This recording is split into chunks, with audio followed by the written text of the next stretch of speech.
Esta semana, um julgamento no Supremo Tribunal Federal pode impactar o combate à corrupção no Brasil. O assunto é o foro privilegiado de políticos.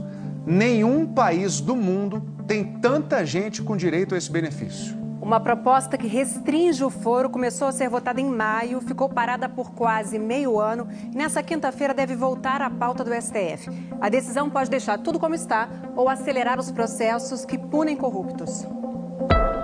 Congresso Nacional. Em cada cadeira, a impossibilidade de receber uma sentença? Com o mandato vem o foro privilegiado.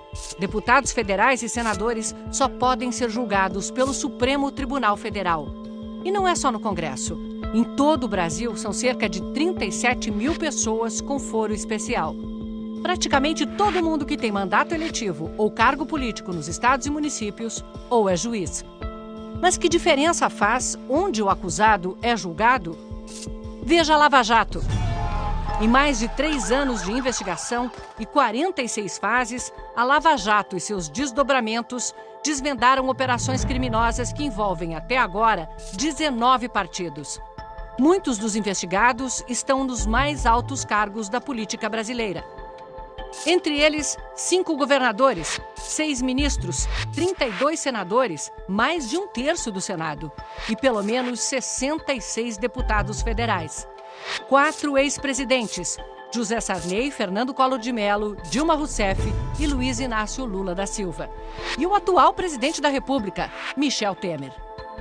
Os números são impressionantes, mas não estão completos. No STF, muitos processos correm em segredo de justiça. A gente não sabe quais são os políticos acusados e nem de que crimes eles estão sendo acusados. Além disso, no último dia à frente da Procuradoria-Geral da República, Rodrigo Janot trouxe para cá novos processos que ainda não estão catalogados. São tantos que, se postos um em cima do outro, formam uma pilha de quase 2 metros de altura. Nem todos os políticos da Lava Jato são julgados aqui. Quem perde o cargo, perde o foro. E o caso vai para a primeira instância, as varas criminais da Justiça Federal. No começo, era só no Paraná, com o juiz Sérgio Moro. Mas hoje, a Lava Jato tem ramificações em vários estados. Esses são os políticos com o maior número de processos na Lava Jato. Quando a gente separa os que têm foro privilegiado dos que não têm foro, fica clara a diferença de andamento do processo.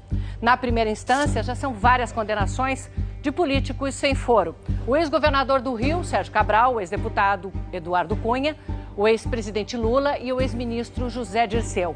Já no Supremo, que julga os políticos com foro, 3 nem passaram da denúncia e 2 dos 5 são réus. O sistema tinha que ser mais republicano.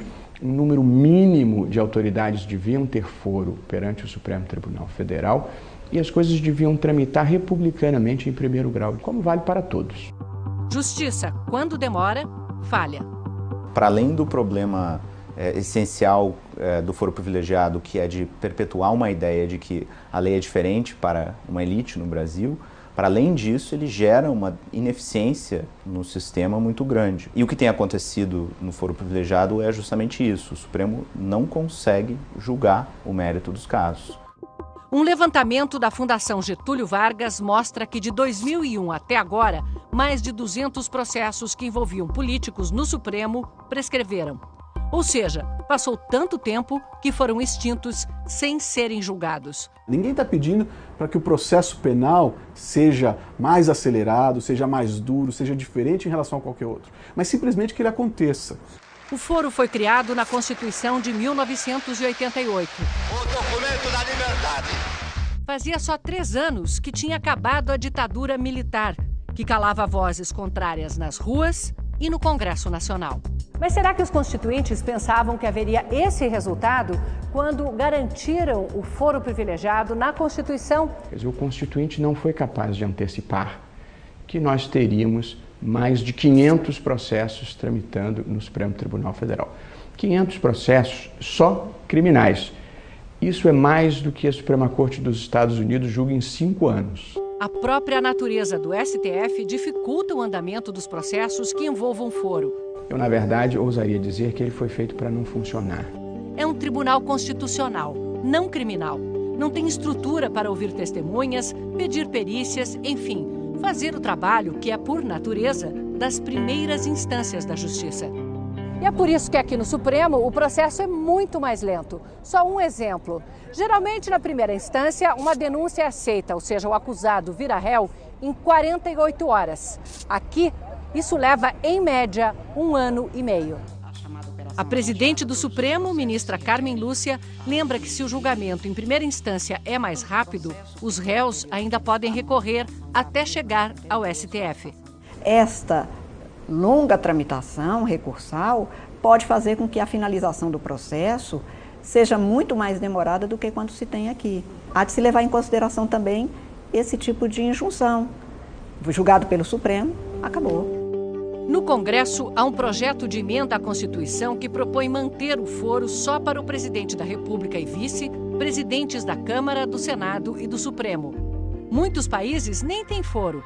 Outros têm foro para pouquíssimos cargos, como chefes dos poderes do Estado e ministros. A votação pode começar esta semana, mas uma emenda constitucional demora até ser aprovada. Nesta semana também, o Supremo pode decidir se estabelece restrições ao foro, proposta do ministro Luiz Roberto Barroso. O que eu propus ao plenário do Supremo, e já com alguns votos me acompanhando, é uma interpretação restritiva, para que o foro privilegiado somente se aplique para os atos praticados no cargo e em razão do cargo. Isso significa que se o crime foi praticado antes de o político eleito ser empossado, ou um ministro ser nomeado, por exemplo, ele não tem foro. E não tem foro também se o caso não tiver a ver com o exercício do cargo. Não teria foro, por exemplo, o ministro do Tribunal Superior Eleitoral, Adimar Gonzaga, denunciado esta semana por agredir a mulher. Em nota, o ministro diz que o foro existe para a proteção da função que o indivíduo desempenha e não da pessoa em si, e que a Lei Maria da Penha não pode ser usada para profanar uma história de amor que foi arruinada pela indevida e desnecessária exposição do casal. Já os políticos acusados de receber propina para vender emenda parlamentar ou facilitar contrato continuam com foro, mas perderiam caso não se reelegessem. Por exemplo, um deputado comete um crime desses e não se reelege. Se o processo já estiver pronto para ser julgado, continua no foro privilegiado. Se não, o crime vai para a primeira instância. Mesmo que numa eleição seguinte ele volte a ser deputado, o caso continua na primeira instância, não volta mais ao Supremo. Se perder o foro num processo, perderá para sempre nesse processo específico. E finalmente acaba o vai e vem de uma corte para outra conforme o político muda de cargo, o que faz o processo sempre recomeçar. Veja o caso do prefeito de Cabo Frio, Rio de Janeiro, Marcos da Rocha Mendes, do PMDB, acusado de comprar votos. Começou numa corte porque era prefeito. Sem mandato, foi para a Justiça Eleitoral de primeira instância. Assumiu deputado, foi para o STF. Reeleito prefeito, o processo voltou para onde começou há 9 anos. Em nota, o prefeito diz que a denúncia é vazia e feita por opositores eleitorais e que confia na absolvição. Se há 10 anos essa proposta do ministro Barroso tivesse sido adotada, nós teríamos tido nos últimos 10 anos apenas 1 em cada 20 das ações penais que transitaram no Supremo. A carga de trabalho dos ministros diminuiria brutalmente e agilizaria o julgamento dos demais casos. A questão principal deste tema não está nem na celeridade, nem é isso que se busca. Se busca tornar o judiciário cada vez mais republicano e, portanto, com igualdade para todos. Ou seja, chegar mais perto do artigo 5º da Constituição, que diz que somos todos iguais perante a lei. Apesar de todos esses avanços da Lava Jato, há uma percepção de que a impunidade está ganhando a briga. O senhor vê assim? Não acho. Acho que o Brasil já mudou. Nós já conseguimos separar o joio do trigo. Mas ainda há muita gente que prefere o joio. Essa velha ordem, ela ainda resiste em sair de cena, mas a verdade é que este trem já saiu da estação. Em algum lugar do futuro, que eu espero que seja próximo, a integridade vai valer mais do que a esperteza.